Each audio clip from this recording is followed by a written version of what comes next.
Output. और language कौन सी use की गई? मशीन लैंग्वेज यहाँ पर इस्तेमाल की गई। मशीन लैंग्वेज का मतलब है कि 0 और 1 में ही पूरी की पूरी कोडिंग होती थी, पूरी की पूरी प्रोग्रामिंग लिखी जाती थी। इसके बाद आपकी आई सेकेंड जनरेशन, हम डिस्कस कर रहे हैं हिस्ट्री ऑफ कंप्यूटर या कंप्यूटर का इतिहास। यहाँ पे सेकेंड जनरेशन की अगर हम बात करें, फर्स्ट जनरेशन, बस यहाँ पे ऐसे लिख दे रही हूँ मैं, फर्स्ट जनरेशन 1946 टू 1959 तक माना गया। सेकेंड जनरेशन की अगर हम बात करें तो 1959 में आपका फर्स्ट जनरेशन खत्म हुआ है, तो सेकेंड जनरेशन कहाँ से स्टार्ट होगा? 1959 से, और कब तक जाएगा? 1965 तक। ठीक है, सेकेंड जनरेशन के जो सिस्टम थे, अब यहाँ पे मशीन लैंग्वेज का इस्तेमाल नहीं होता था, असेंबली लैंग्वेज का इस्तेमाल किया जाने लगा। और कौन सी टेक्नोलॉजी का इस्तेमाल किया गया? तो सेकेंड जनरेशन का जो मोस्ट इंपॉर्टेंट है यहाँ पे ट्रांजिस्टर टेक्नोलॉजी का इस्तेमाल किया गया। मतलब जो आपके प्रोसेसर थे उनको बनाने के लिए क्या इस्तेमाल किया गया?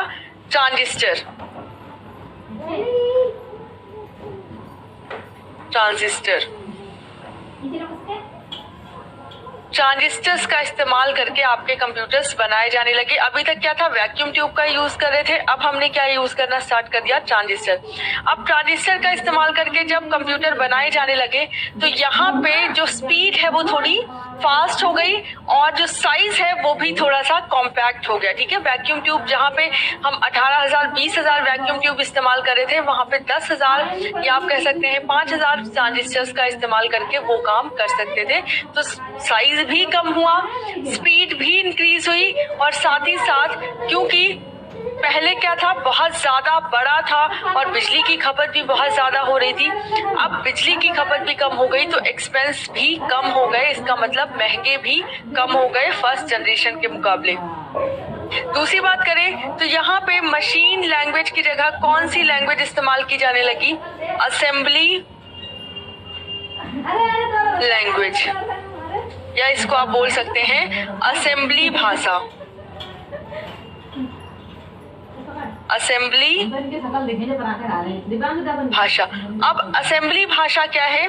तो सीधे सीधे शब्दों में समझे, पहले क्या था? 0 और 1 की परिभाषा लिखी गई कि ए को ये बोला जाएगा, बी को ये बोला जाएगा। अब यहाँ पे असेंबली लैंग्वेज में क्योंकि 0 और 1 सबको नहीं आता, तो जिसने उस सिस्टम को बनाया बस वही उसको एक्सेस कर सकता है। असेंबली लैंग्वेज में अब जैसे दो चीजों को ऐड करना है तो ऐड आप शब्द इस्तेमाल कर सकते हैं, ऐड, और कुछ रजिस्टर हैं आपके R1 और R2, इसमें जो डेटा डाला है इन दोनों को क्या करना है? ऐड करना है। तो आपने सिंपल क्या लिखा इंग्लिश में? ऐड R1, R2, तो R2 का डेटा R1 में ऐड हो जाएगा और रिजल्ट भी किसमें सेव हो गया? R1 में। या आपको सब्ट्रैक्ट करना है। कुल मिला के छोटे छोटे इंग्लिश के सेंटेंसेस इस्तेमाल किए जाने लगे, छोटे छोटे इंग्लिश के कीवर्ड इस्तेमाल किए जाने। मल्टीप्लिकेशन के लिए MUL, लोड करना है LOAD, स्टोर करना है STR या STORE। इस तरह से छोटे छोटे शब्द इस्तेमाल किए जाने लगे, जिससे कि ये आपको सिर्फ समझने के लिए बता रही हूँ, इसकी कोई जरूरत नहीं है। ये क्या है? आपकी असेंबली लैंग्वेज। अगर आपको जो सिस्टम है वो मशीन लैंग्वेज की जगह जब असेंबली लैंग्वेज यूज कर रहा है तो फायदा ये हो रहा है कि आपने सिंपल लिखा ऐड R1, R2, इसको आप बड़े आसानी से पढ़ सकते हो। यही चीज सोचिए 0 और 1 में अगर लिखी होती तो पहले हमें कन्वर्ट करना पड़ता कि हम क्या कर रहे हैं, राइट? R1 का डेटा, R2 का डेटा और उसके बाद उसको ऐड करना। ठीक है, तो यहाँ पे इंग्लिश थोड़ी थोड़ी इंट्रोड्यूस की गई जिसको बोला गया असेंबली लैंग्वेज। तो मशीन भाषा से स्विच होके हम किस भाषा पे आ गए? अभी तुरंत ही क्लास स्टार्ट हुई है, ठीक है, असेंबली लैंग्वेज में। नेक्स्ट सेकेंड जनरेशन के कंप्यूटर में मेमोरी भी इंट्रोड्यूस कर दी गई।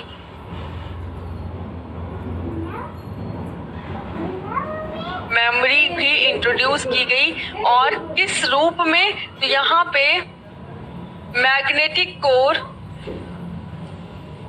मैग्नेटिक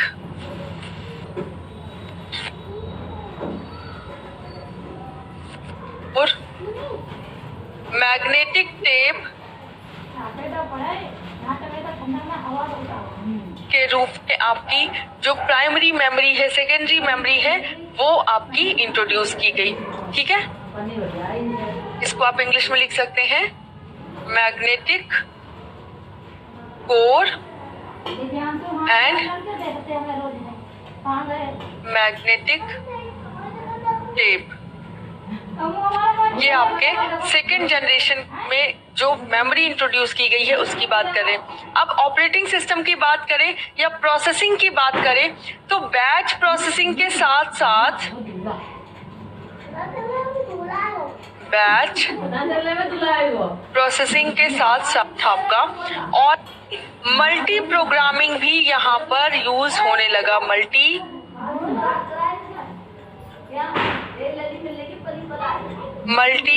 प्रोग्रामिंग या मल्टी टास्किंग, ये सारी चीजें भी आपकी सेकेंड जनरेशन में होने लगी है। मल्टी प्रोग्रामिंग क्या है?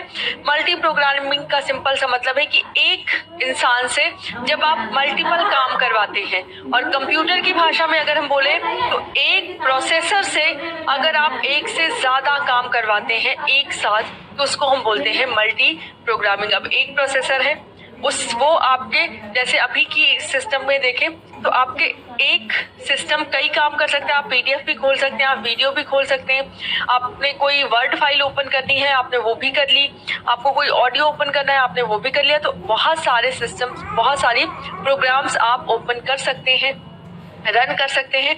उसी तरह ये कॉन्सेप्ट आपका कब आया था सेकेंड जनरेशन में कि एक सीपीयू, एक प्रोसेसर आपका मल्टीपल काम कर सकता है। ठीक है, क्या बताना था आपको? 10 इयर्स का जनरेशन होता है ना? नहीं, ऐसा कुछ भी नहीं है कि 10 इयर्स का सी। पहली बात, ऐसा कोई हार्ड एंड फास्ट रूल नहीं है कि 10 साल का जनरेशन होना है या 15 साल का। सिंपल यहाँ पे आप स्टार्टिंग में देखें 1946 से आपका 1959 तक है, फिर 1959 से सेकेंड जनरेशन 1965 पे ही खत्म कर दिया गया है। 65 से लेके उसके बाद जो नेक्स्ट जनरेशन है वो 71 तक है। तो ऐसा कोई हार्ड एंड फास्ट नहीं है कि नहीं 10 साल तक ही एक जनरेशन चलेगी। कुल मिला के जैसे ही टेक्नोलॉजी इवॉल्व होती है, ट्रांजिस्टर इस्तेमाल हो रहा था, थर्ड जनरेशन में क्या हुआ, ट्रांजिस्टर्स को इंटीग्रेट कर दिया गया, एकीकृत कर दिया गया और एक चिप में ला दिया गया, उसको बोला गया इंटीग्रेटेड सर्किट। तो वो काम आपने अगर 2 साल बाद ही कर लिया है तो 2 साल बाद वाले जो कंप्यूटर बन रहे हैं उनको थर्ड जनरेशन में बोला जाएगा। जैसे ही टेक्नोलॉजी चेंज हुई सेकेंड जनरेशन आ गई। अब ट्रांजिस्टर अगर 5 साल पहले खोज लिया गया होता तो वैक्यूम ट्यूब से हम कहाँ पे स्विच कर जाते हैं, ट्रांजिस्टर पे। टेक्नोलॉजी चेंज हुई, जनरेशन चेंज हो गई, राइट। तो यहाँ पे ऐसा कुछ भी नहीं है कि 10 साल का जनरेशन होता है या 5 साल का जनरेशन होता है। Batch processing and multi programming आपका ऑपरेटिंग सिस्टम की तरह यहाँ पे इस्तेमाल किया जाने लगा। अब अगर हम थर्ड जनरेशन की बात करें, सेकेंड जनरेशन में कौन सी टेक्नोलॉजी का इस्तेमाल किया गया? मोस्ट इंपॉर्टेंट क्वेश्चन, हर साल आया हुआ क्वेश्चन है ट्रांजिस्टर्स का। ठीक है, ये आपको याद रखना है। थर्ड क्या है? कोई बात नहीं आम्रपाली जी, अगर आईसीटी नहीं आती है, सिंपल जो मैं पढ़ा रही हूँ बस उतना पढ़िए, उससे बाहर आपको पढ़ने की जरूरत भी नहीं है। ठीक है, अभी तक जो भी मैंने पढ़ा है सिर्फ 2 टर्म्स आपको याद रखने हैं। फर्स्ट जनरेशन में वैक्यूम ट्यूब, सेकेंड जनरेशन में ट्रांजिस्टर। ठीक है, मैं कोशिश करती हूँ कि क्लास में आप लोगों को रटा दूं, जिससे कि आपको बाद में इसको पढ़ने की जरूरत ना हो, क्योंकि पीडीएफ बहुत कम लोग ही पढ़ते हैं।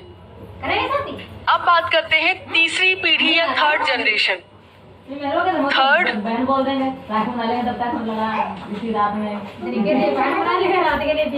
बोलते हैं तीसरी पीढ़ी। तीसरी पीढ़ी, थर्ड जनरेशन या तीसरी पीढ़ी तो 65 से स्टार्ट होके 1900 1971 तक की मानी जाती है। ठीक है, जस्ट अ सेकेंड।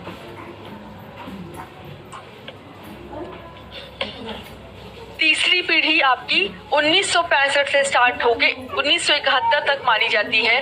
और यहाँ पे कौन सी टेक्नोलॉजी का इस्तेमाल किया गया? प्रोसेसर टेक्नोलॉजी का इस्तेमाल करने का मतलब जो आपका सीपीयू है, जिसको हम बोलते हैं ना कि ब्रेन ऑफ कंप्यूटर, वो क्या कर रहा है? प्रोसेसिंग कर रहा है। तो पहले जनरेशन में वैक्यूम ट्यूब से हम कैलकुलेशन कर रहे थे, प्रोसेसिंग कर रहे थे। सेकेंड जनरेशन में ट्रांजिस्टर से प्रोसेसिंग कर रहे हैं। अब थर्ड जनरेशन में हम किससे प्रोसेसिंग कर रहे हैं? Integrated circuit. थर्ड जनरेशन में हम इंटीग्रेटेड सर्किट का इस्तेमाल करते हैं, जिसको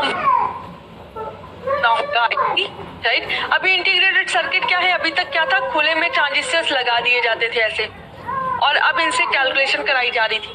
तो यहाँ पे जब खुले में ट्रांजिस्टर लगे हैं तो हर ट्रांजिस्टर का अपनी एक कैपेबिलिटी है, राइट, और वो उसके अकॉर्डिंग परफॉर्म कर रहा है।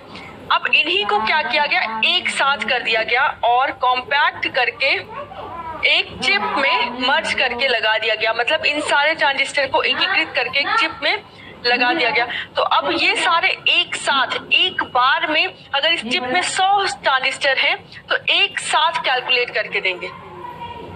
तो जब यहाँ पे एक ट्रांजिस्टर, 2 ट्रांजिस्टर, 3 ट्रांजिस्टर, तो पेयरिंग करने में भी टाइम लग रहा था। यहाँ पे सारे ट्रांजिस्टर एक टाइम पे परफॉर्म करेंगे तो स्पीड भी ज्यादा हो गई आपकी, कैलकुलेशन भी बहुत अच्छे से इफिशिएंट हो गए, रिलायबल हो गए, विश्वसनीय हो गए, और यहाँ पे साइज भी कम होता चला गया।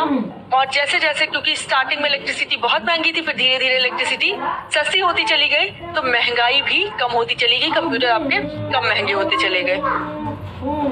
इंटीग्रेटेड की हिंदी है आपकी एकीकृत। हाँ, इसकी हिंदी आपसे पूछी जा सकती है, मतलब एग्जाम में हिंदी आएगी इसकी, सॉरी, एकीकृत। और सर्किट को हम सर्किट ही बोलेंगे। ठीक है, एकीकृत सर्किट या इंटीग्रेटेड सर्किट हम बोलते हैं। इस टेक्नोलॉजी का इस्तेमाल करके थर्ड जनरेशन के आपके जो सिस्टम है वो बनाए गए। अब बात करते हैं कि कौन सी भाषा का इस्तेमाल किया गया। तो असेंबली लैंग्वेज के साथ साथ, जैसे असेंबली लैंग्वेज इस्तेमाल की गई तो असेंबली लैंग्वेज तो यूज की ही जा रही है, उसके साथ साथ आपका प्रोग्रामिंग लैंग्वेज भी इंट्रोड्यूस हो गई। प्रोग्रामिंग लैंग्वेज या आप कह सकते हैं प्रोग्रामिंग भाषा।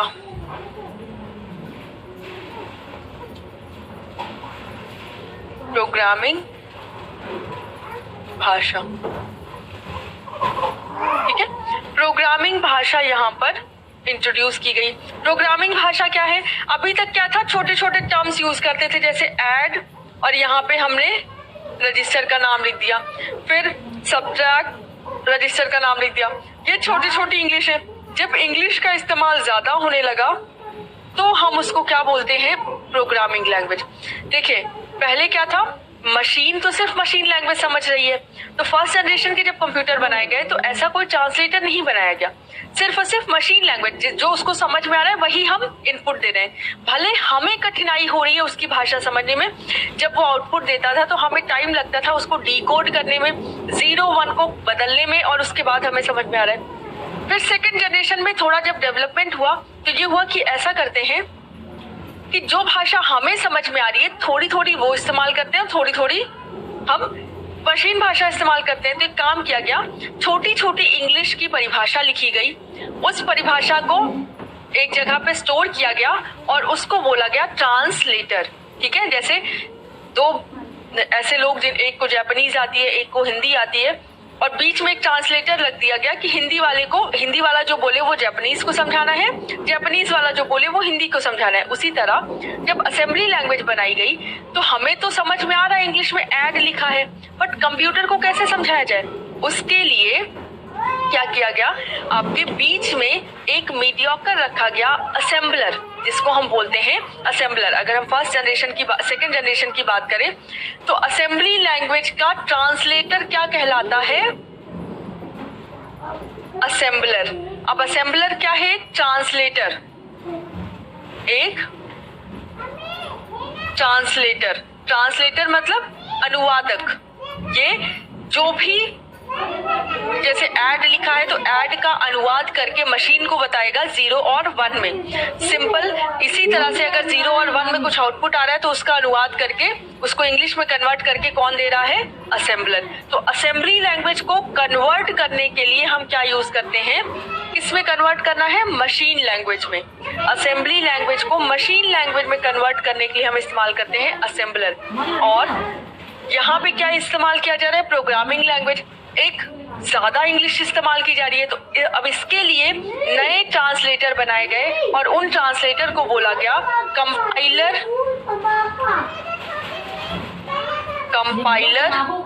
And interpreter. Compiler and interpreter, ठीक है। ये क्या है, किस, एक सेकंड मैम, इसको किस रूप में लिखते हैं, इसको मैं बस एक सेकंड में आई इसको कंप्लीट कर लूं, हो सकता है आपको समझ में आ जाए। देखें, प्रोग्रामिंग लैंग्वेज क्या है, इंग्लिश। जैसे अभी मैं आपको हाई लेवल प्रोग्रामिंग लैंग्वेज बता रही हूँ क्योंकि उस टाइम पे डेवलप नहीं है। जैसे कुछ बना दिया गया, जैसे यहाँ पे है प्रिंट करने के लिए प्रिंट एफ और उसके बाद पूरा का पूरा सिंटेक्स या पूरा कोड लिखा गया। फिर स्कैन एफ, इसको रीड करने के लिए पूरा का पूरा कोड लिखा गया। तो पूरी इंग्लिश हमने यहाँ पे लिख दी। अब इसको ट्रांसलेट किया जाएगा मशीन लैंग्वेज में 0-1 की भाषा में और उसके बाद हमारा जो आउटपुट आएगा, जो भी अगर आपने A+B करना था तो A और B की जो भी वैल्यू थी वो आपका आउटपुट आ जाएगा। मान लीजिए A की वैल्यू मैंने 4 दी थी, B की वैल्यू 3, तो 7। आपको आंसर क्या दिखाई दे रहा है, 7। लेकिन मशीन को तो नहीं समझ में आ रहा। मशीन क्या यूज करता है, कंपाइलर और इंटरप्रेटर एज अ ट्रांसलेटर, ठीक है। तो सिंपल सी बात है, थर्ड जनरेशन थोड़ी सी एडवांस हुई और कौन सी लैंग्वेज का इस्तेमाल करने लगी, मशीन लैंग्वेज का, सॉरी प्रोग्रामिंग लैंग्वेज का। अब प्रोग्रामिंग लैंग्वेज जो अभी आप लोगों ने लिखे C++, जावा, ये सारी प्रोग्रामिंग लैंग्वेज है, लेकिन ये थर्ड जनरेशन में नहीं बनाई गई। किसी चीज का जब उद्गम होता है तो पहले से इतना परफेक्शन नहीं आता। तो स्टार्टिंग की जो प्रोग्रामिंग लैंग्वेजेस थी वो आपकी कौन कौन सी थी, जो प्रोग्रामिंग लैंग्वेज थी वो थी आपकी कोबॉल, ये सिर्फ नाम है, ठीक है। फोर्ट्रॉन, पास्कल, ये प्रोग्रामिंग लैंग्वेज स्टार्टिंग में बनाई गई, ठीक है। ये क्या है, इनिवस, मैम इसको किस रूप में, मैं वही मैंने लिखा कि कौन सी थी, ठीक है। तो COBOL, Fortran, pascal, even second generation में ही आपकी प्रोग्रामिंग लैंग्वेज डेवलप होनी स्टार्ट हो गई थी, बट थर्ड जनरेशन तक आते आते बहुत अच्छे से सिर्फ और सिर्फ प्रोग्रामिंग, असेंबली लैंग्वेज नहीं, प्रोग्रामिंग लैंग्वेज इस्तेमाल की जाने लगी। तो यहाँ पे कोबॉल, फोर्ट्रॉन और पास्कल जो है वो एज अ प्रोग्रामिंग लैंग्वेज इस्तेमाल की जाने लगी, जिनको हम बोलते हैं लो लेवल प्रोग्रामिंग लैंग्वेज, ठीक है। लो लेवल प्रोग्रामिंग लैंग्वेज इनको हम बोलते हैं। तो मेरे समझाने का सिर्फ मतलब इतना सा है कि स्टार्टिंग में मशीन लैंग्वेज यूज होती थी, फिर थोड़ा सा डेवलपमेंट हुआ तो असेंबली लैंग्वेज यूज होने लगी। अब असेंबली लैंग्वेज तो कंप्यूटर को समझ में आती नहीं है, तो उसके लिए ट्रांसलेटर बनाया गया जिसको हम बोलते हैं असेंबलर। फिर धीरे धीरे डेवलपमेंट हुआ तो प्रोग्रामिंग लैंग्वेज आ गई। प्रोग्रामिंग लैंग्वेज भी कंप्यूटर को समझ में नहीं आती, लेकिन असेंबली लैंग्वेज से अलग है, तो उसके लिए अलग ट्रांसलेटर बनाया गया जिसका नाम रखा गया कंपाइलर एंड इंटरप्रेटर। दोनों अलग अलग चीजें हैं, दोनों के अलग अलग काम है, वो हम आगे जाके देखेंगे, ठीक है। क्लियर है, चले। तो ये सारी प्रोग्रामिंग लैंग्वेजेस आपकी इस्तेमाल होने लगी थर्ड जनरेशन में। और थर्ड जनरेशन में मेमोरी का भी कॉन्सेप्ट बहुत अच्छे से, क्योंकि सेकेंड जनरेशन में ही मेमोरी आ गई थी, तो यहाँ पे बहुत सारे आपके आप कह सकते हैं डिवाइसेस इस्तेमाल होने लगे मेमोरी के लिए। जैसे for example magnetic tape use हो रहा था, तो मैग्नेटिक टेप आपका इस्तेमाल किया जा रहा था। ठीक है, कॉन्सेप्ट भी आप कहाँ पे आया था?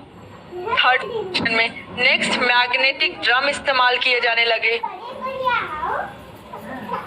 मैग्नेटिक ड्रम का यूज होने लगा। मैग्नेटिक कोर यूज किया जाता था। ये सारे आपके मेमोरी की तरह इस्तेमाल किए जाने लगे, इनपुट और आउटपुट की तरह इस्तेमाल किए जाने लगे। ठीक है, कुछ भी स्टोर करना है तो magnetic tape, floppy disk, magnetic drum, magnetic core, इन सब में स्टोर कर सकते हैं। और इनपुट और आउटपुट की तरह भी आपकी इनको इस्तेमाल, जैसे आपको कुछ इनपुट देना है, आपने मैग्नेटिक टेप में लिख के दे दिया और उसके बाद उसका रिजल्ट आपको मिल रहा है। ठीक है, तो ये आपका क्या है?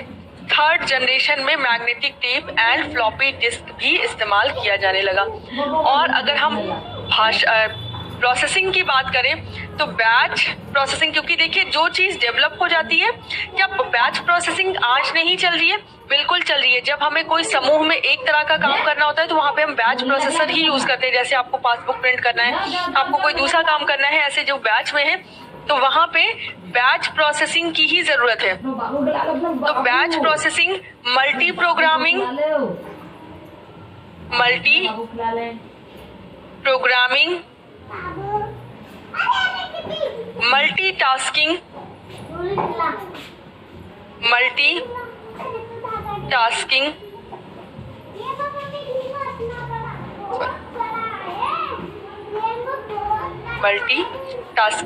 और रियल टाइम प्रोसेसिंग, ये सब आपका कब स्टार्ट हुआ था? ये आपके थर्ड जनरेशन में ही स्टार्ट हो गए थे। अब यहाँ पे एक एक करके समझते हैं। बैच प्रोसेसिंग आपको पता है, मल्टी प्रोग्रामिंग आपको पता है कि जब एक साथ एक से ज्यादा काम करने के लिए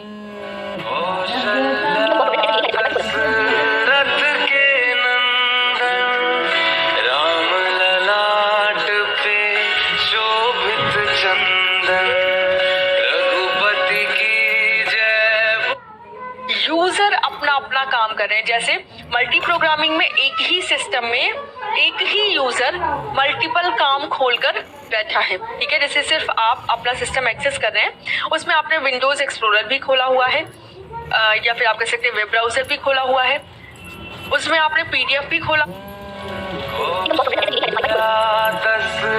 प्रोग्रामिंग मल्टीटास्किंग क्या है?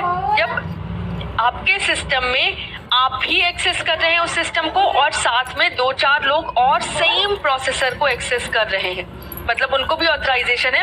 अब स्क्रीन सबकी अलग अलग है। जैसे आप ऐसे सोचे कि एक सीपीयू है और 5 स्क्रीन है, 5 मॉनिटर्स हैं और पांचों मॉनिटर किससे कनेक्टेड हैं? आपके सीपीयू से, और पांचों मॉनिटर सिर्फ एक सीपीयू को एक्सेस कर रहे हैं। तो अब 5 अलग अलग लोग अलग अलग सिस्टम पे बैठे हैं और मान लीजिए सबने एक वीडियो ओपन की, तो सबकी वीडियो को इक्वली रन करना किसका काम है? आपके सीपीयू का।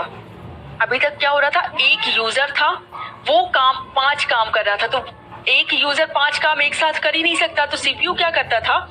जो काम जो यूजर ने स्टार्ट किया उसको करता था। ठीक है, जैसे ही उस यूजर ने वो काम खत्म करके दूसरे पे स्विच किया, वो भी दूसरे पे स्विच कर जा रहा है।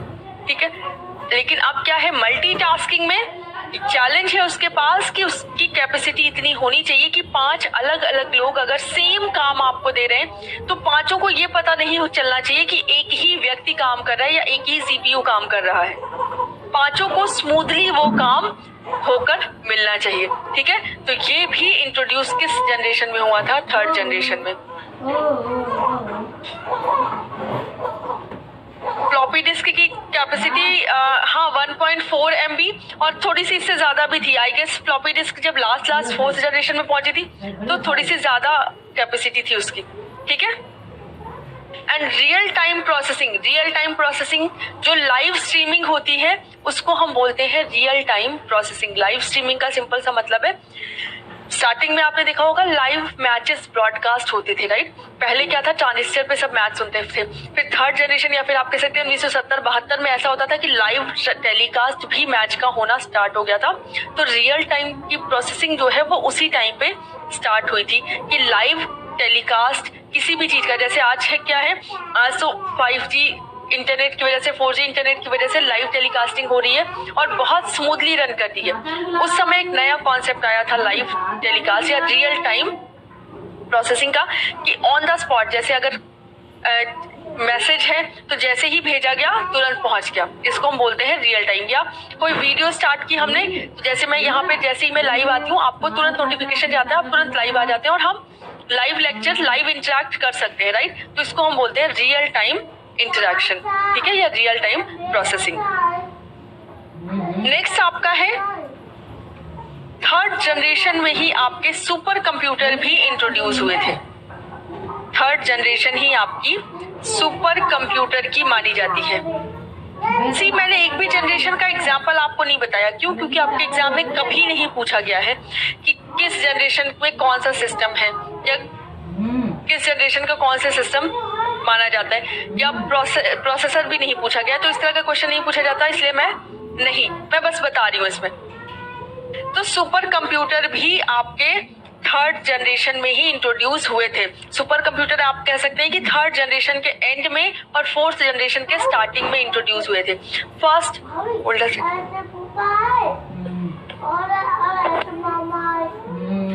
सुपर कंप्यूटर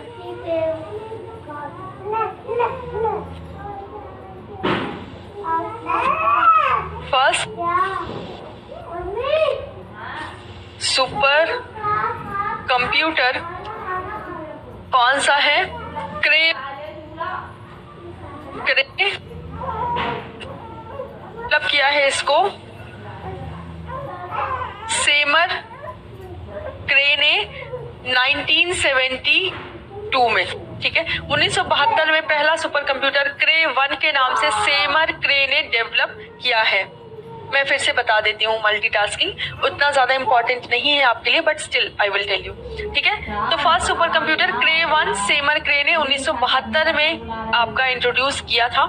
अगर आप गूगल देखेंगे तो लगभग 1964-65 में ही आपका फर्स्ट सुपर कंप्यूटर, जिसका नाम है CDC 6600, इसको माना जाता है फर्स्ट सुपर कंप्यूटर। लेकिन ये सुपर कंप्यूटर बनाया जरूर गया था बट इम्प्लीमेंट नहीं किया गया था, इसको कहीं भी रखा नहीं गया था, ये बहुत अच्छे से रन नहीं करता था। पहला सुपर कंप्यूटर जो वर्किंग कंडीशन में था वो था क्रे 1, लॉस एलमॉस नेशनल लेबोरेटरी में इसको रखा गया था और इसको माना जाता है, ठीक है। लेकिन अगर आपके ऑप्शन में क्रे 1 नहीं है तो आप CDC 6600 भी फर्स्ट सुपर कंप्यूटर की तरह यूज कर सकते हैं। वॉइस कट रही है, और किसी को प्रॉब्लम है क्या वॉइस की?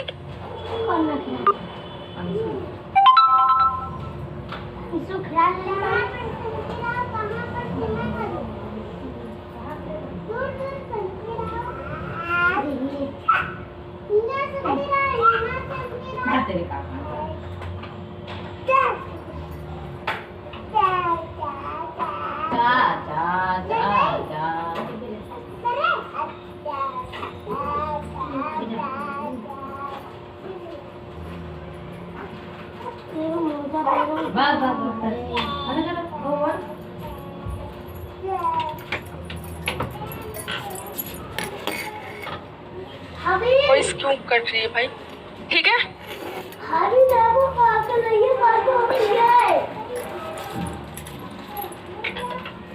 तो फर्स्ट सुपर कंप्यूटर क्या है, कौन सा है आपका?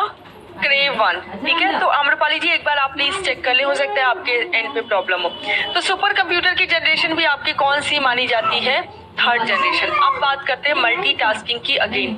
देखें, मल्टी प्रोग्रामिंग का सिंपल सा मतलब है कि एक यूजर एक सिस्टम पे बैठ के 5 काम कर रहा है, इसको हम बोलेंगे मल्टी प्रोग्रामिंग। जैसे एक व्यक्ति एक टाइम पे 5 अलग अलग काम कर रहा है एक मशीन से, ठीक है। अब वो मशीन 5 काम उस व्यक्ति के लिए करके दे रही है, सिंपल सी बात है। अगर मैं ह्यूमन हूँ तो एक टाइम पे मैं एक काम करूंगी, राइट, तो वो मशीन भी एक टाइम पे एक काम कर रही है। जैसे ही मैं उसको मिनिमाइज करूंगी, जैसे ही मैं वो काम खत्म करूंगी, दूसरे काम पे स्विच करूंगी, मशीन भी तुरंत उस दूसरे काम पे स्विच करेगी और मशीन की स्पीड तो मुझसे लाखों हजारों गुना बहुत ज्यादा है, राइट। तो इस वजह से मुझे पता भी नहीं चलता कि एक काम स्विच करके मशीन दूसरे काम पे जा रही है। मुझे लगता है सब स्मूथली रन कर रहे हैं। लेकिन मल्टीटास्किंग में क्या है, जब जब एक से ज्यादा यूजर एक मशीन पे एक साथ काम करते हैं, उसको हम बोलते हैं मल्टीटास्किंग। अब जैसे अभी तक सिर्फ आप एक मशीन से 5 काम करवा रहे थे, अब क्या है 5 अलग अलग यूजर हैं, ठीक है, 5 अलग अलग लोग हैं और वो उस मशीन को एक साथ एक्सेस करना चाहते हैं, राइट। एक साथ एक्सेस करने का सिंपल सा मतलब है कि आपके पास 5 अलग अलग कंप्यूटर हैं और सीपीयू एक ही है, जो मशीन है, मेन जो आईसी है वो एक ही है। उस एक इंटीग्रेटेड सर्किट से 5 अलग अलग लोग या 5 अलग अलग कंप्यूटर कनेक्टेड हैं। अब उनसे अलग अलग, अभी तक क्या था, एक सिस्टम में 5 काम आप स्टार्ट कर रहे थे, अब 5 सिस्टम में अगर 5 काम स्टार्ट करेंगे तो 25 काम स्टार्ट हो गए। अब उस सीपीयू की रिस्पॉन्सिबिलिटी है कि वो 25 काम को बहुत स्मूथली रन करे। तो जब आईसी का जमाना आ गया तो मल्टीटास्किंग भी आसान हो गई। जब तक ट्रांजिस्टर था तब तक सिर्फ मल्टी प्रोग्रामिंग का कॉन्सेप्ट था, मल्टीटास्किंग इतनी आसानी से नहीं हो पाता था। आई होप आपको समझ में आया होगा, ठीक है। एक सेकेंड, ये क्या है, CDC 6600 आई गेस 1965 या 64 में है, आप प्लीज एक बार चेक कर लीजिएगा, ठीक है। किससे पूछा था ये क्वेश्चन, मल्टी प्रोग्रामिंग और मल्टीटास्किंग वाला, क्लियर है उसको। एंड ये क्या है, मल्टी, वैसे हाँ मल्टी टैलेंटेड नहीं, multi talented is something else. Multi talented वो आपके माइंड से रिलेटेड है। तो मल्टी टैलेंटेड का मतलब है कि आपका जो सीपीयू है वो मल्टी टैलेंटेड है, ठीक है। इसका मतलब वो एक साथ कई काम कर सकता है।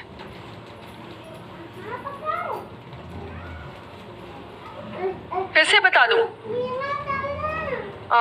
कोई ऐसे एग्जांपल लेते हैं कि अभी तक क्या था, पहले मल्टी प्रोग्रामिंग क्लियर करो। मल्टी प्रोग्रामिंग मतलब, हाँ सिंपल, मान लीजिए मैं किचन में काम कर रही हूँ, तो मेरा मल्टी प्रोग्रामिंग क्या होगा, मुझे दाल चावल रोटी सब्जी बनाना है। प्रोसेसर यहाँ पे क्या है, गैस, ठीक है, क्योंकि प्रोसेसिंग करके पका के तो वही देगा। तो जो प्रोसेसर है, जो आईसी है, वो क्या है, गैस। तो मैंने गैस को ऑन किया, मान लीजिए मेरे पास 3 चूल्हे का बर्नर है, मान लीजिए मेरे पास सिर्फ एक चूल्हा है, राइट। तो अभी तक क्या था कि मुझे क्या करना है, मल्टी प्रोग्रामिंग। जैसे ही मेरी दाल खत्म हुई, मेरे पास दूसरा मैंने चावल भी रखा हुआ है, क्योंकि जब तक दाल बन नहीं जाएगी तब तक तो मैं उसको उतारूंगी नहीं। जैसे मैंने दाल उतार के रखा, मैंने चावल चढ़ा दिया। कहने का मतलब जैसे ही एक प्रोग्राम खत्म हुआ, मैंने दूसरा स्टार्ट कर दिया। ऐसा तो है नहीं कि मैं एक साथ सारे प्रोग्राम को एक्सेस कर सकती हूँ, राइट। फिर मैंने तीसरा चढ़ा दिया, फिर मैंने चौथा। तो इस तरह से मेरा पूरा खाना बन गया। अभी तक सिर्फ मैं अकेले एक्सेस कर रही थी और सिर्फ मुझे हैंडल करना था, वो जो प्रोसेसर था वो सिर्फ मुझे हैंडल करना था। अब क्या हुआ, अब मान लीजिए 3 लोग एक साथ खाना बनाने आ गए और तीनों लोगों को वो गैस चाहिए, राइट। तो अब क्या होगा, उसको अपनी कैपेसिटी बढ़ानी पड़ेगी। तो थर्ड जनरेशन में क्या हुआ, उसकी कैपेसिटी बढ़ के जो सिर्फ एक चूल्हा था वो 3 चूल्हों में कन्वर्ट हो गया कि अगर 3 लोग भी आ रहे हैं तो 3 लोग आसानी से उस खाने को बना सकते हैं। तो मल्टीटास्किंग का सिंपल सा मतलब है, मल्टी प्रोग्रामिंग में एक यूजर मल्टीपल काम कर रहा है, मल्टीटास्किंग में मल्टीपल यूजर मल्टीपल काम कर रहे हैं। ऐसे समझे आप, ठीक है।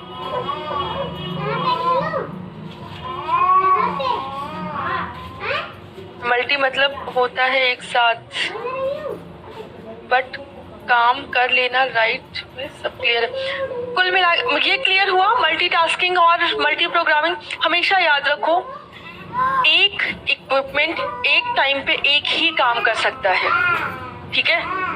जैसे अगर हम प्रोसेसर की भी बात करते हैं तो स्टार्टिंग में जो प्रोसेसर थे वो इतने ज़्यादा एडवांस नहीं थे। आजकल जो आप देखते हैं ना कि कितने सारे भी प्रोग्राम आप ओपन कर रहे हैं, बैकग्राउंड में भी रनिंग चल रही है, वो सिर्फ इसलिए क्योंकि मल्टीपल प्रोसेसर का यूज़ हो रहा है, एक प्रोसेसर का यूज़ नहीं हो रहा है। ये जो मल्टी प्रोग्रामिंग और मल्टी टास्किंग का कॉन्सेप्ट है वो एक प्रोसेसर के लिए है कि एक व्यक्ति कितना ज़्यादा बर्डन झेल सकता है या एक प्रोसेसर कितना ज़्यादा बर्डन झेल सकता है, राइट। जब मान लीजिए 10 लोग आ गए, मैंने 10 प्रोसेसर रख दिए, तो थोड़ी ना मल्टीटास्किंग का कॉन्सेप्ट आया यहाँ पे। एक ही प्रोसेसर है और वो 10 लोगों को हैंडल कर रहा है, तब मल्टीटास्किंग का कॉन्सेप्ट है, ठीक है। चले, तो ये है आपका थर्ड जनरेशन, जो कि आपकी सुपर कंप्यूटर की जनरेशन भी कहलाती है। अब क्वेश्चन कैसे पूछा जाता है इसमें? क्वेश्चन जो आपके बनते हैं वो सिर्फ और सिर्फ टेक्नोलॉजी से बनते हैं। जनरेशन पे 19% क्वेश्चंस आपके टेक्नोलॉजी पे ही आए हैं कि थर्ड जनरेशन में कौन सी टेक्नोलॉजी का इस्तेमाल किया गया, तो यहाँ पे आपका ऑप्शन है इंटीग्रेटेड सर्किट। सेकेंड जनरेशन में कौन सी टेक्नोलॉजी का इस्तेमाल किया गया? ट्रांजिस्टर। फर्स्ट जनरेशन में कौन सी टेक्नोलॉजी का इस्तेमाल किया गया? Vacuum tube. लेकिन आप लोगों को ये सारे टर्म्स क्लियर होने चाहिए, आगे फर्दर जिसे कहते हैं ना एनालिसिस करने में हेल्प मिलती है कि मान लीजिए कोई क्वेश्चन ऐसा आया जो हो सकता है, क्योंकि हर साल मेरे साथ होता है, एक क्वेश्चन 2 क्वेश्चन ऐसे मिलते हैं जो मुझे लगता है कि ये तो सिलेबस में ही नहीं था, क्योंकि हर साल नए क्वेश्चन इंट्रोड्यूस हो रहे हैं, तो वहाँ पे एनालिसिस करने में आपको हेल्प मिलेगी अगर ICT आपको क्लियर होगा या आपको कंप्यूटर क्लियर होगा, ठीक है। तो थर्ड जनरेशन में आपका इंटीग्रेटेड सर्किट इस्तेमाल हुआ था। इंटीग्रेटेड सर्किट इतना स्ट्रॉन्ग हो गया कि सुपर कंप्यूटर भी बनाए जाने लगे आपके इंटीग्रेटेड सर्किट्स का यूज करके, राइट। नाउ एक चीज, ये जो मल्टी प्रोग्रामिंग एंड मल्टीटास्किंग का कॉन्सेप्ट है, ये थर्ड जनरेशन से आपका रियल टाइम का कॉन्सेप्ट है, ये थर्ड जनरेशन से स्टार्ट होके फिर फर्दर इम्प्रूव्ड। पहले टाइम में जैसे रियल टाइम का जो कॉन्सेप्ट था, तो पहले जो डिले होता था वो लगभग 30 सेकेंड 40 सेकेंड का डिले होता था कि लाइव स्ट्रीम कर रहे हैं, लेकिन जो हुआ उसके 40 सेकेंड बाद पता चल रहा है। अब जो डिले है वो 6-7 सेकेंड या 5 सेकेंड का डिले होता है, अभी भी एग्जैक्ट लाइव नहीं चलता है। जैसे मैं जो बोल रही हूँ आपके पास 5 सेकेंड बाद पहुंच रहा होगा या 6 सेकेंड बाद पहुंच रहा होगा, राइट। तो टेक्नोलॉजी धीरे धीरे इम्प्रूव करती चली गई, राइट। बिल्कुल, ये 3 चीज तो बिल्कुल ही रटा रहना चाहिए। एक ही कंप्यूटर का सिंपल सा मतलब है एक ही CPU पे सिस्टम अलग अलग। जैसे आप ऐसे सोचो, आपके पास एक प्रिंटर है और एक प्रिंटर पे 10 अलग अलग लोग प्रिंट की कमांड दे सकते हैं। 10 सिस्टम अलग अलग हैं, वो प्रिंटर से जुड़े हुए हैं और 10 ने प्रिंट की कमांड दे दी। अब उस प्रिंटर की रिस्पॉन्सिबिलिटी है कि उन 10 की कमांड ले और उनका पेपर निकाल कर दे, राइट। तो ये आपका क्या है? मल्टीटास्किंग का कॉन्सेप्ट, अगर आप समझ में आ गया होगा तो। डिले मतलब देर, डिले मतलब देर कि डिले ऐसे लिखते हैं, ये वाला डिले है, ठीक है। डिले मतलब देरी, कि जैसे स्टार्टिंग में जब रियल टाइम या मैच हो रहा है तो टीवी पे जब ब्रॉडकास्ट हो रहा है तो हो सकता है 30 सेकेंड 40 सेकेंड बाद यहाँ पे छक्का पड़ गया और हमें पता चल रहा है 40 सेकेंड बाद की छक्का हो गया है, ठीक है। अभी भी आप देखें कि जो मैच फिक्सर होते हैं या जहाँ पे भी सट्टा खेला जाता है, वहाँ पे उनको पहले, जैसे हमें 5 सेकंड बाद पता चल रहा है, उनको उसी टाइम पे पता चलता है। कई बार कुछ लोग स्टेडियम में बैठे होते हैं और वो फोन कॉल पे बताते हैं, क्योंकि लाइव स्ट्रीमिंग में 5-6 सेकंड का डिले, 7 सेकंड का अभी भी होता है, इवन 10 सेकंड का डिले भी चलता है जब लाइव स्ट्रीमिंग होती है। डिले मतलब देरी, 5 सेकंड 10 सेकंड की देरी चलती है। हाँ बिल्कुल, CPU एक ही होगा, स्क्रीन अलग अलग होंगी मल्टीटास्किंग में। और जैसे प्रिंटर वाला एग्जांपल दिया ना, बेस्ट एग्जांपल है मल्टीटास्किंग के लिए, ठीक है। अब हम बात करेंगे फोर्थ जनरेशन की।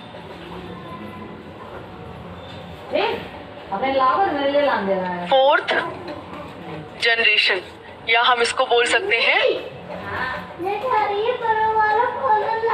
चौथी पीढ़ी।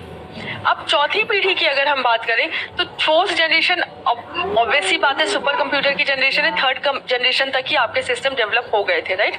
अब फोर्थ जनरेशन की जब हम बात करते हैं तो टेक्नोलॉजी टेक्नोलॉजी बहुत ज्यादा चेंज नहीं हुई। जब ट्रांजिस्टर यूज किए जा रहे हैं तो अभी भी ट्रांजिस्टर ही इस्तेमाल किए जा रहे हैं, लेकिन उन्हीं ट्रांजिस्टर को क्या बोला गया, वेरी लार्ज स्केल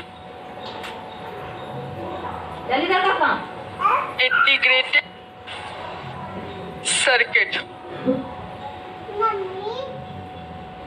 या इसको बोलते हैं VLSI, very large scale integrated circuit. ठीक है, अब VLSI या very large scale integrated circuit क्या है? अभी तक क्या था, ट्रांजिस्टर खुले में इस्तेमाल किया जाने लगा, फिर IC बनाई गई और उसमें ट्रांजिस्टर्स लगाए गए, राइट। अब इन्हीं IC को एक दूसरी चिप में आप कह सकते हैं ऐसे लगा दिया गया। अभी तक ट्रांजिस्टर को IC में लगाया गया था, अब IC को एक दूसरी बड़ी चिप में लगा दिया गया, मल्टीपल IC, और इन IC के अंदर क्या है, ट्रांजिस्टर। काम अभी भी ट्रांजिस्टर ही कर रहे हैं, राइट। तो ये क्या हो गया, इसको बोला गया VLSI। मतलब जो काम अभी पहले क्या था, स्टार्टिंग में खुले खुले ट्रांजिस्टर रखे थे और उन ट्रांजिस्टर से काम लिया जा रहा था। फिर क्या किया गया कि 100 ट्रांजिस्टर एक साथ एक बार में काम करेंगे। ठीक है, स्पीड इंक्रीज हो गई, रिलायबिलिटी इंक्रीज हो गई, और क्या बोलते हैं, एक्सपेंसिव कम हो गया, महंगा कम हो गया। अब क्या हुआ, ये बोला गया कि मान लीजिए 10 चिप है या 10 इंटीग्रेटेड सर्किट है, वो एक साथ काम करेंगे। तो 10 इंटीग्रेटेड सर्किट का मतलब अगर एक इंटीग्रेटेड सर्किट में 100 ट्रांजिस्टर है तो 10 में कितने होंगे, 1000 कुल मिला। अब 1000 ट्रांजिस्टर एक साथ काम कर रहे हैं, समझ रहे हैं। जब हम चिप की बात करते हैं तो एक ट्रांजिस्टर में लगभग अगर एक चिप में अगर 100 ट्रांजिस्टर है तो 10 चिप में कितने होंगे, 1000। तो यहाँ पे मैं तो छोटा सा पैमाना ले रही हूँ, यहाँ पे लगभग लाखों ट्रांजिस्टर एक साथ काम करते हैं, जिनको हम क्या बोलते हैं, micro processor, very large scale integrated circuit. इन्हीं को हम क्या बोलते हैं, माइक्रो प्रोसेसर। माइक्रो प्रोसेसर क्यों बोला जाता है, क्योंकि इनकी जो प्रोसेसिंग है, प्रसंस्करण स्पीड है, वो माइक्रो सेकेंड में हो गई। अभी तक क्या था, सेकेंड में। आपने हो सकता है स्टार्टिंग के कंप्यूटर मैंने भी नहीं देखे, सेकंड जनरेशन थर्ड जनरेशन के कंप्यूटर, वहां पे कैलकुलेशन होता था। फर्स्ट जनरेशन के कंप्यूटर में तो ऐसा होता था कि सुबह आपने काम दे दिया अपना, जो अच्छा कौन यूज करता था उनको, बहुत बड़े बड़े गणितज्ञ जिनको लॉग की वैल्यू निकालनी है, जिनकी ये होता था कि बहुत बड़ी बड़ी वैल्यूज है, ह्यूमन कैलकुलेशन नहीं हो पा रही है, उन्होंने अपना काम सुबह दे दिया, शाम को होके आ रहा है या 2 दिन बाद होके मिल रहा है, प्रोसेसिंग चल रही है। फिर सेकंड जनरेशन के कंप्यूटर थोड़े से फास्ट हुए कि सुबह दे दिया, शाम को ही या दोपहर को ही मिल जा रहा है। थर्ड जनरेशन के कंप्यूटर 2-4 घंटे में काम करने लगे कि सुबह आपने दे दिया या आपने एक बहुत बड़ा नंबर दे दिया, उसको कैलकुलेट करके उसने 10 मिनट में दिया, राइट। आजकल के कंप्यूटर कैसे हैं कि आप जैसे ही टाइप करते हैं इक्वल टू किया, तुरंत आंसर आ गया, राइट। पहले क्या, इक्वल टू दबाने पे कम से कम 5-10 मिनट प्रोसेसिंग होती थी, उसके बाद आपका आंसर आता था। स्पीड समझ रहे हैं आपकी किस तरह से कंप्यूटर आपके आप कह सकते हैं एडवांस होते चले गए। क्यों एडवांस हुए, क्योंकि यहाँ पे अब इंटीग्रेटेड सर्किट एक चिप में लगा दिया गया, जिसको बोला गया माइक्रो प्रोसेसर। थर्ड जनरेशन के कंप्यूटर में जो चिप लगती थी उसको हम क्या बोलते थे, प्रोसेसर, ठीक है। आप कह सकते हैं प्रसंस्करण इकाई, जिसको हम बोलते हैं प्रोसेसिंग यूनिट, ठीक है। लेकिन फोर्थ जनरेशन में आपके माइक्रो प्रोसेसर यूज होने लगे, इनको हम क्या बोलते हैं, माइक्रो प्रोसेसर भी बोलते हैं, माइक्रो प्रोसेसर। माइक्रो प्रोसेसर को माइक्रो प्रोसेसर ही बोलेंगे।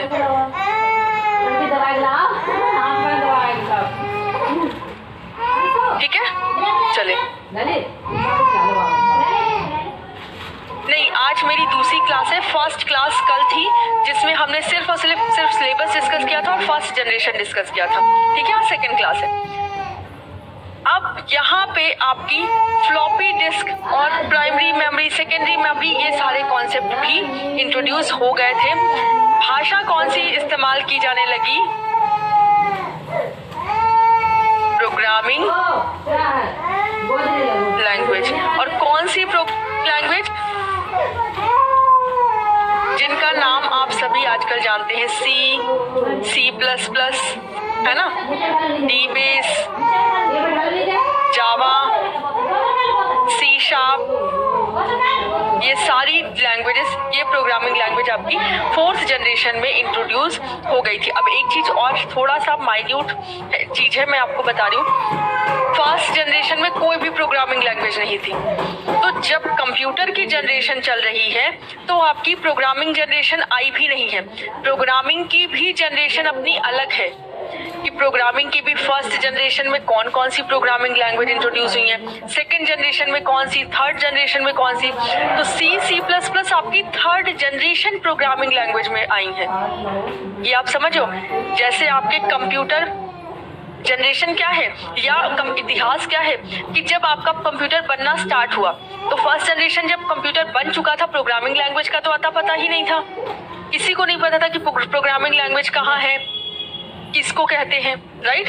2nd जनरेशन से इंट्रोड्यूस होनी स्टार्ट हुई कि प्रोग्रामिंग लैंग्वेज असेंबली लैंग्वेज के साथ साथ प्रोग्रामिंग लैंग्वेज जैसा भी कॉन्सेप्ट है। और हाँ, 4th जनरेशन की मैंने जनरेशन नहीं लिखा है, इसलिए आपका 1971 से 1980 तक आप लिख लीजिए इसको, ठीक है। 1971 से 1980 तक आपकी 4th जनरेशन मानी जाती है। तो 1st जनरेशन में प्रोग्रामिंग लैंग्वेज नहीं थी, तो लैंग्वेज की जनरेशन अभी नहीं आई। लैंग्वेज का इतिहास आपका कंप्यूटर जब बन गया था उसके बाद आना स्टार्ट हुआ, ठीक है। तो 3rd जनरेशन में आपके C++ और जावा ये सारी लैंग्वेजेस इंट्रोड्यूस हुई है। जावा आई गेस 4th जनरेशन में इंट्रोड्यूस हुई है। और अगर हम प्रोसेसिंग की बात करें तो यहाँ पे 4th जनरेशन में batch, multi programming,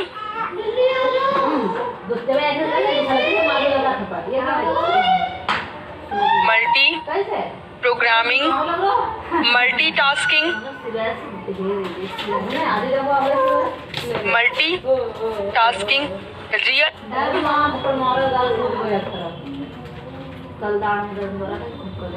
real time, distributed system, distributed system, आपके नेटवर्क सिस्टम भी इंट्रोड्यूस हो गए थे। अब ये सारे क्या हैं, डिस्ट्रीब्यूटेड और नेटवर्क क्या है। डिस्ट्रीब्यूटेड का सिंपल सा मतलब है जो आप देखते हैं कि आप यहाँ पे बैठे हैं लेकिन आपका डेटा कहाँ पे स्टोर है।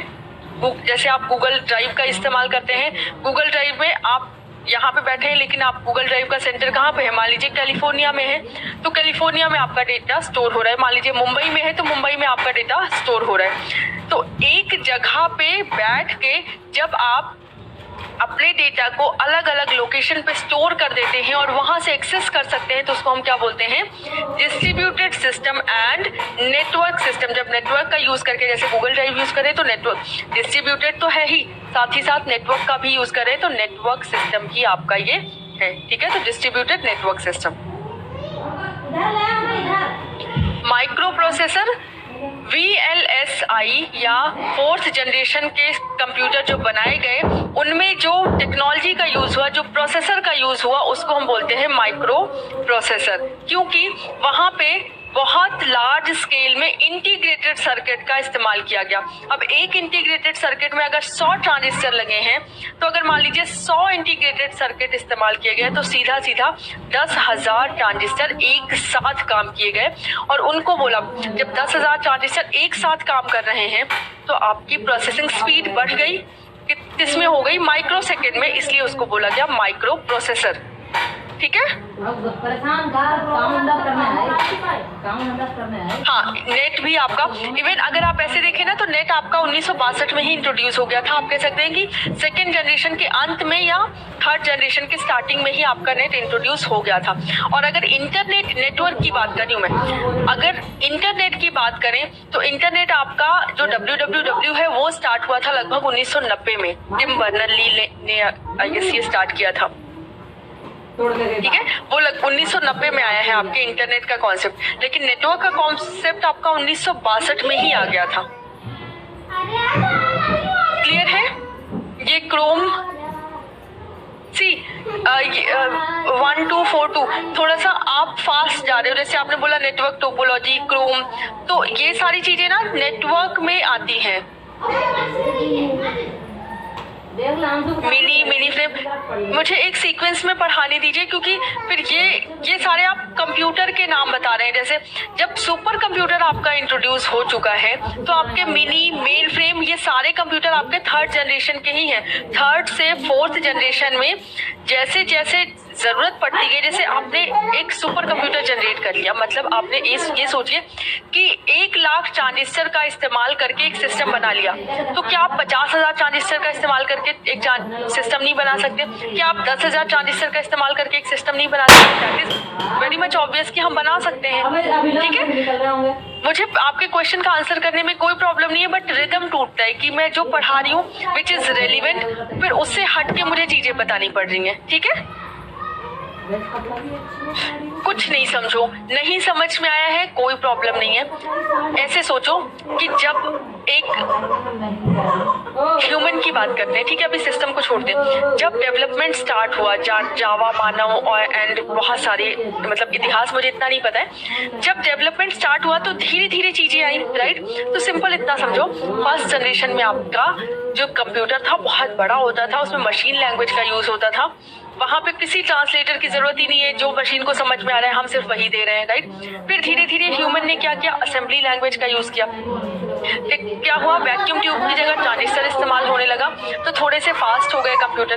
अब जब ट्रांजिस्टर का इस्तेमाल किया तो ये हुआ, जब फास्ट प्रोसेसिंग हो रही है तो हम क्या करते हैं, असेंबली लैंग्वेज, हम अपनी भाषा इंट्रोड्यूस करते हैं और उसके बीच में एक ट्रांसलेटर लगा देंगे। तो एक बीच में ट्रांसलेटर भी लगा दिया गया और असेंबली लैंग्वेज को मशीन लैंग्वेज में वो कन्वर्ट करके दे रहे हैं। फिर धीरे धीरे जनरेशन और बढ़ी, तो ये हुआ कि अब ज्यादा इंग्लिश का यूज किया जाए और सिर्फ अपनी भाषा यूज की जाए, जिसको हम बोलते हैं प्रोग्रामिंग लैंग्वेज। अब प्रोग्रामिंग लैंग्वेज का यूज किया जाए और बीच में एक ट्रांसलेटर लगा दिया जाए, जिसको ट्रांसलेट करेगा मशीन लैंग्वेज में और मशीन की भाषा हमें ट्रांसलेट करके देगा। सिंपल सी बात है।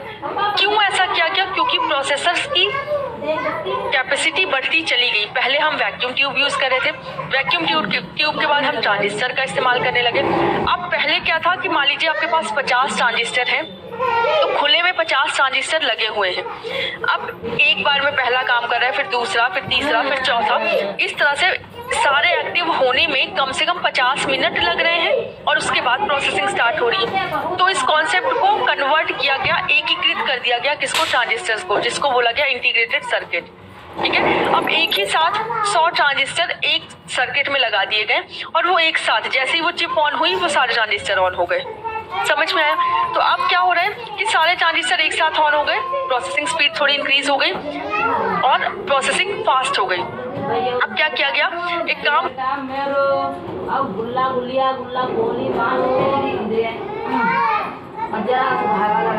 इंटीग्रेटेड सर्किट हमने लगा दिया और एक में कितने हैं, 100 ट्रांजिस्टर हैं और 100 चिप लगा दिए गए। तो अब क्या है, 10,000 ट्रांजिस्टर एक साथ काम कर रहे हैं। ये देखिए एक साइड, एक मिनट, ठीक है। तो 10,000 ट्रांजिस्टर जब एक साथ कर रहे हैं तो प्रोसेसिंग स्पीड और इंक्रीज हो गई। ठीक है, तो फोर्थ जनरेशन में क्या हुआ, very large scale integrated circuit का इस्तेमाल किया गया। अब आते हैं फिफ्थ जनरेशन के कंप्यूटर या फिफ्थ जनरेशन के सिस्टम जो हम लोग इस्तेमाल करते हैं। फिफ्थ जनरेशन या हम इसको बोलते हैं 5वीं। ठीक है, फिफ्थ जनरेशन में क्या हुआ, कोई टेक्नोलॉजी चेंज नहीं हुई। अभी तक क्या कर रहे थे, very large scale integrated circuit, मतलब 100 इंटीग्रेटेड सर्किट को एक साथ करके लगाया गया। अब क्या हम कर रहे हैं, 1 लाख इंटीग्रेटेड सर्किट को एक साथ करके लगा रहे हैं। इसको हमने बोला अल्ट्रा लार्ज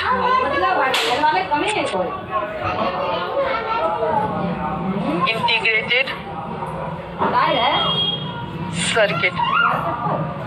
एक चीज हमेशा याद रखो, यूजीसी नेट आपसे कभी नहीं पूछता कि किस चीज को किसने डेवलप किया है, किसने इन्वेंट किया है, इसकी खोज किसने की है, इंटरनेट की खोज किसने की है, ईमेल की खोज किसने की है।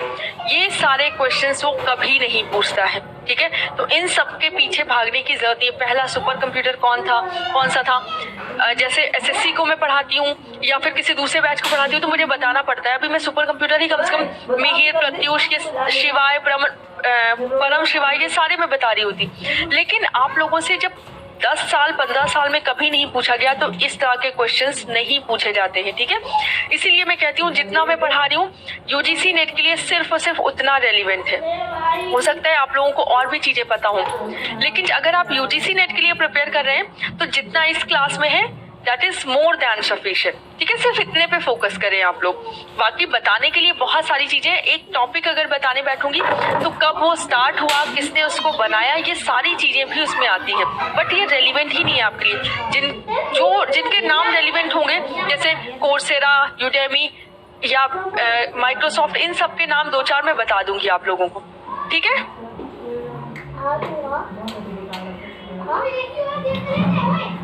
चले तो ultra large scale integrated circuit आपका 5th जनरेशन में बनाया गया। अब ये अल्ट्रा लार्ज स्केल क्या है, अभी तक एक चिप में आपके इंटीग्रेटेड सर्किट इस्तेमाल किए जाते थे। तो अभी तक मान लीजिए 100 इंटीग्रेटेड सर्किट, अब क्या हुआ 1000 इंटीग्रेटेड सर्किट लगा दो, ठीक है।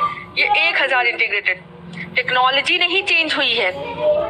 5th जनरेशन के कंप्यूटर में जो इंटीग्रेटेड सर्किट है वो आपके, अच्छा जस्ट अ सेकेंड, बस ये लास्ट है आपका, बहुत सारे इंटीग्रेटेड सर्किट लगा दिए गए और इसको बोला गया ultra large scale integrated circuit, ठीक है। इस जनरेशन में अब आपके जो आप कंप्यूटर देख रहे हैं वो सारे कंप्यूटर इस जनरेशन में आते हैं। जैसे इनके एग्जाम्पल देख लो, लैपटॉप, क्रोमबुक, नोटबुक या नोटपैड, ये सारे आपके, या कंप्यूटर जो भी आप देख रहे हैं ये सारे आपके किस में आ रहे हैं, 5th जनरेशन के कंप्यूटर में, ठीक है। तो जिसकी भी क्लास स्टार्ट हो गई है वो जा सकता है, कुछ भी ऐसा नहीं है यहाँ पे जो मैं एक्स्ट्रा बताने वाली हूँ। कल की क्लास में थोड़ा सा 5th जनरेशन भी पढ़ेंगे और उसके बाद टाइप्स ऑफ कंप्यूटर पे स्विच करेंगे, ठीक है। आज के लिए बस इतना ही। Have a good day.